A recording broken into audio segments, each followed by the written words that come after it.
ಪ್ರೀತಿಯುಳ್ಳ ದೇವಜನರೇ, ನಿಮ್ಮೆಲ್ಲರಿಗೂ ಬೇಗನೆ ಬರಲಿಕ್ಕಿರುವ ಯೇಸು ಕ್ರಿಸ್ತನ ಶ್ರೇಷ್ಠವಾದ ನಾಮದಲ್ಲಿ ವಂದನೆಗಳು. ಶಾಲೋಮ್, ನಿಮಗೆ ಸಮಾಧಾನವಾಗಲಿ. ಈ ದಿನ ದೇವರ ವಾಕ್ಯದ ಜ್ಞಾನಕ್ಕಾಗಿರುವಂಥ ವಿಷಯ, ಮಕ್ಕಳನ್ನು ಗದರಿಸುವುದು ಒಳ್ಳೆಯದು. ಅದಕ್ಕೆ ಆಧಾರವಾಗಿ ಜ್ಞಾನೋಕ್ತಿಗಳ ಗ್ರಂಥ 22ನೇ ಅಧ್ಯಾಯ 6ನೇ ವಚನ.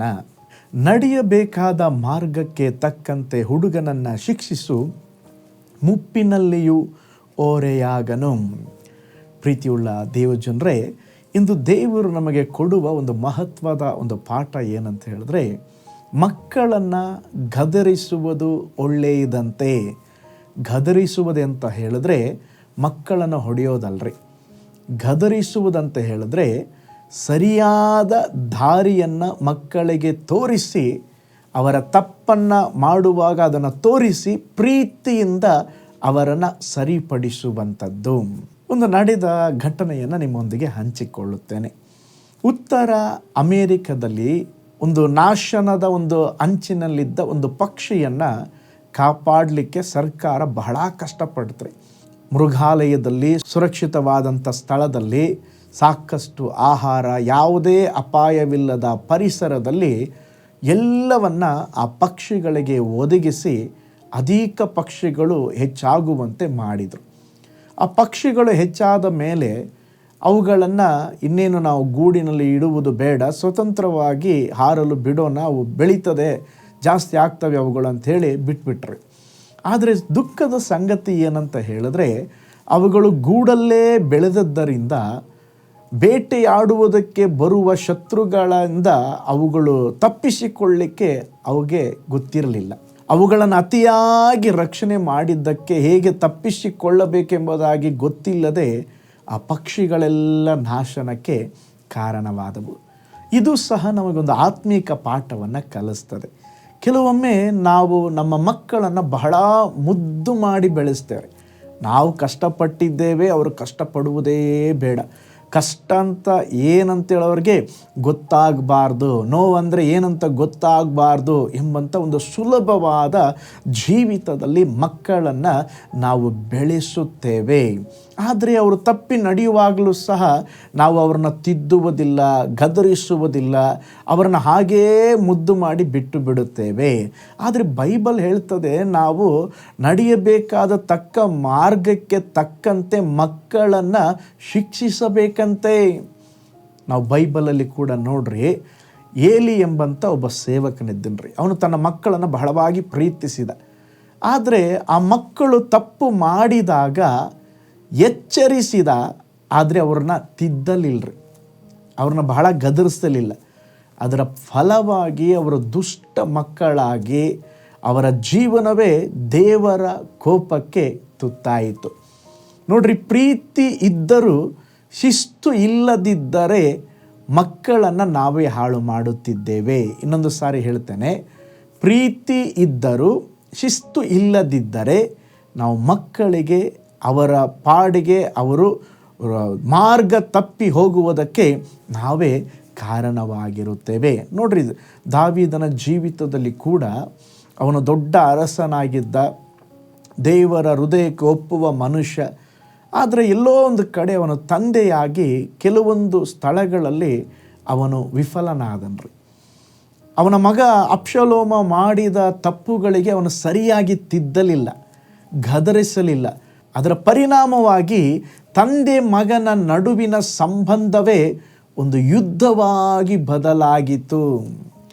ತಿದ್ದಬೇಕಾದಾಗ, ಸರಿಪಡಿಸಬೇಕಾದಾಗ ಸರಿಪಡಿಸಿದರೆ ಮಗನು ತಂದೆಯ ವಿರುದ್ಧವಾಗಿ ದಂಗೆ ಏಳುತ್ತಿರಲಿಲ್ಲ.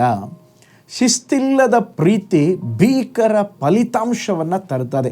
ಯೇಸುಸ್ವಾಮಿ ಮಕ್ಕಳನ್ನು ಪ್ರೀತಿಸಿದರು, ಅವರಿಗೆ ಸತ್ಯವನ್ನು ಬೋಧಿಸಿದರು, ಅದರ ಪ್ರೀತಿಯ ಜೊತೆಗೆ ಸತ್ಯವನ್ನು ಹೇಳಿದರು. ಅಂದರೆ ಕರುಣೆಯ ಜೊತೆಗೆ ಶಿಸ್ತನ್ನು ತೋರಿದರು. ಇದೇ ಸಂಪೂರ್ಣವಾದ ಮಾದರಿ.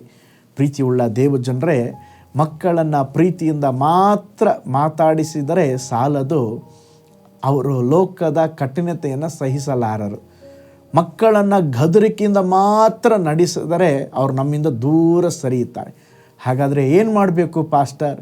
ಅವ್ರನ್ನ ಪ್ರೀತಿಯಿಂದ ನಡೆಸ್ರಿ, ಶಿಸ್ತಿನಿಂದ ನಡೆಸ್ರಿ, ದೇವರ ಮಾರ್ಗದಲ್ಲಿ ನಡೆಸ್ರಿ.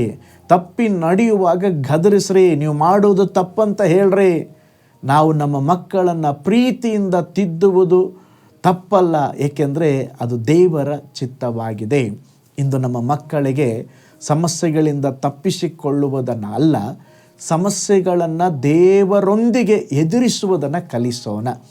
ಯೇಸುವೇ ಮಾರ್ಗ ಎಂಬುದಾಗಿ ಅವರಿಗೆ ಹೇಳ್ರಿ. ಚಿಕ್ಕ ವಯಸ್ಸಿನಲ್ಲೇ ಒಂದು ರಕ್ಷಣೆಯ ಅನುಭವವನ್ನು ಮಕ್ಕಳು ಹೊಂದಿಕೊಳ್ಳಬೇಕು.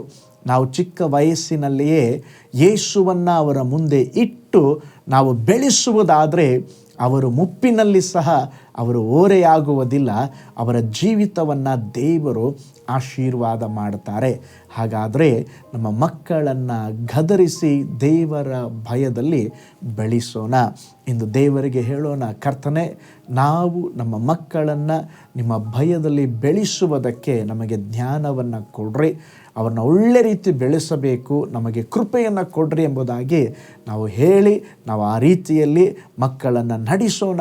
ನಿಶ್ಚಯವಾಗಿ ನಿಮ್ಮ ಮಕ್ಕಳು ಅನೇಕರಿಗೆ ಆಶೀರ್ವಾದವಾಗಿರುತ್ತಾರೆ. ಕಣ್ಗಳನ್ನು ಮುಚ್ಚೋಣ, ನಾವು ಪ್ರಾರ್ಥನೆ ಮಾಡೋಣ. ಪರಲೋಕದಲ್ಲಿ ವಾಸ ಮಾಡುವ ನಮ್ಮ ತಂದೆಯಾದ ದೇವರೇ, ಈ ಸುಂದರವಾದ ಸಮಯದಲ್ಲಿ ಕರ್ತನೇ, ಮಕ್ಕಳನ್ನು ಗದರಿಸಿ ಅವರನ್ನು ಸರಿಪಡಿಸಬೇಕಾದ ಸಂದರ್ಭದಲ್ಲಿ ನಾವು ಸರಿಪಡಿಸಲಿಕ್ಕೆ ದೇವರೇ ನಮಗೆ ಸಹಾಯ ಮಾಡಿರಿ. ಕರ್ತನೇ, ನಾವು ಮಕ್ಕಳನ್ನು ಪ್ರೀತಿಸಬೇಕು, ಅದರೊಟ್ಟಿಗೆ ಅವರು ತಪ್ಪಿ ನಡೆಯುವಾಗ ಗದರಿಸಬೇಕಪ್ಪ. ಕರ್ತನೇ, ನೀವು ನಮಗೆ ಕೊಡ್ರಿ. ಪೋಷಕರಿಗೆ ಒಳ್ಳೆ ರೀತಿಯಲ್ಲಿ ಮಕ್ಕಳನ್ನು ಬೆಳೆಸುವುದಕ್ಕೆ ಕರ್ತನೇ ದೇವರೇ, ಅವ್ರ ಗಿಡವಾಗಿರುವಾಗಲೇ ದೇವರೇ ಅವ್ರನ್ನ ಒಳ್ಳೆ ರೀತಿಯಲ್ಲಿ ಶೇಪ್ ಮಾಡುವಂತೆ, ಒಳ್ಳೆ ರೀತಿಯಲ್ಲಿ ಬೆಳೆಸುವಂತೆ ನಮಗೆ ಕೃಪೆ ಕೊಡ್ರಿ ಸ್ವಾಮಿ. ನಮ್ಮಿಂದ ಸಾಧ್ಯವಿಲ್ಲಪ್ಪ, ನಮಗೆ ನಿಮ್ಮ ಕೃಪೆ ಬೇಕು, ಬಲ ಬೇಕು, ಸಹಾಯ ಮಾಡಿರಿ. ಯೇಸುವಿನ ಹೆಸರಿನಲ್ಲಿ ತಂದೆಯೇ, ಆಮೇನ್, ಆಮೇನ್, ಆಮೇನ್. Price lord. ಹಾಗಾದರೆ ಪ್ರೀತಿಯುಳ್ಳ ದೇವಜನರೇ, ಮಕ್ಕಳನ್ನು ಪ್ರೀತಿಸೋಣ, ಶಿಸ್ತಿನಿಂದ ಅವ್ರನ್ನ ಗದರಿಸೋಣ, ಅವ್ರು ಎಲ್ಲಿ ಸರಿಯಾಗಬೇಕೋ ಅಲ್ಲಿ ಸರಿಪಡಿಸೋಣ. ಈ ವಾಕ್ಯ ಭಾಗ ನಿಮಗೆ ಆಶೀರ್ವಾದವಾಗಿದೆ ಎಂಬುದಾಗಿ ನಾನು ನಂಬ್ತೇನೆ. ಅದ್ಭುತವಾದ ಸಂಗತಿಗಳನ್ನು ದೇವರು ನಿಮ್ಮ ಜೀವಿತದಲ್ಲಿ ಅನುದಿನವೂ ಮಾಡುತ್ತಿದ್ದಾರೆ ಎಂಬುದಾಗಿ ನಂಬುತ್ತಿದ್ದೇನೆ. ನಿಮ್ಮ ಅದ್ಭುತ ಸಾಕ್ಷಿಯನ್ನು ನಮ್ಮೊಂದಿಗೆ ಹಂಚಿಕೊಳ್ಳ್ರಿ. ನಾವು ಸಹ ಅದನ್ನು ಕೇಳಿ ನಾವು ಕರ್ತನ ನಾಮವನ್ನು ಮಹಿಮೆ ಪಡಿಸ್ತೇವೆ. ಈ ಸೇವೆ ನಿಮಗೆ ಆಶೀರ್ವಾದದಾಯಕವಾಗಿರುವುದಾದರೆ, ದೇವರ ರಾಜ್ಯಕ್ಕಾಗಿ ಏನಾದರೂ ನಾನು ಬಿತ್ತಬೇಕೆಂಬುದಾಗಿ ನೀವು ಬಯಸುವುದಾದರೆ ನೀವು ಧಾರಾಳವಾಗಿ ಸೇವೆಗಾಗಿ ನಿಮ್ಮ ಕಾಣಿಕೆಗಳನ್ನು ಬಿತ್ತಬಹುದು. ದೇವರು ನಿಮ್ಮನ್ನು, ನಿಮ್ಮ ಕುಟುಂಬವನ್ನು ಆಶೀರ್ವಾದ ಮಾಡಲಿ. ನಾಳೆ ಮತ್ತೊಂದು ದೈನಂದಿನ ಜ್ಞಾನದಲ್ಲಿ ನಾನು ನಿಮ್ಮನ್ನು ಸಂಧಿಸ್ತೇನೆ. ನಾನು ನಿಮ್ಮ ಪ್ರೀತಿಯ ಸೇವಕ pastor Paul Joy. God bless you.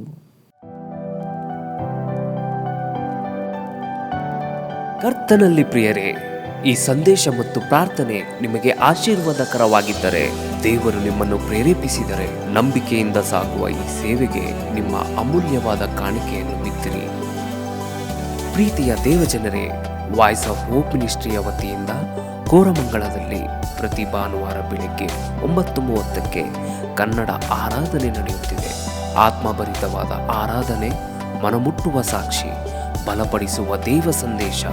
ಬನ್ನಿ, ನಮ್ಮೊಂದಿಗೆ ಭಾಗಿಯಾಗಿ ಕರ್ತನನ್ನು ಆರಾಧಿಸಿರಿ. ನೂತನ ತಿಂಗಳ ಆಶೀರ್ವಾದ ಕೂಟ ಪ್ರತಿ ತಿಂಗಳು ಮೊದಲ ದಿನ ಸಂಜೆ 7 ಗಂಟೆಗೆ. ಪ್ರತಿ ತಿಂಗಳು 2ನೇ ಶನಿವಾರ ಬಿಡುಗಡೆ ಉಪವಾಸ ಪ್ರಾರ್ಥನೆ ಕೂಟ ಬೆಳಿಗ್ಗೆ 10:30ಕ್ಕೆ.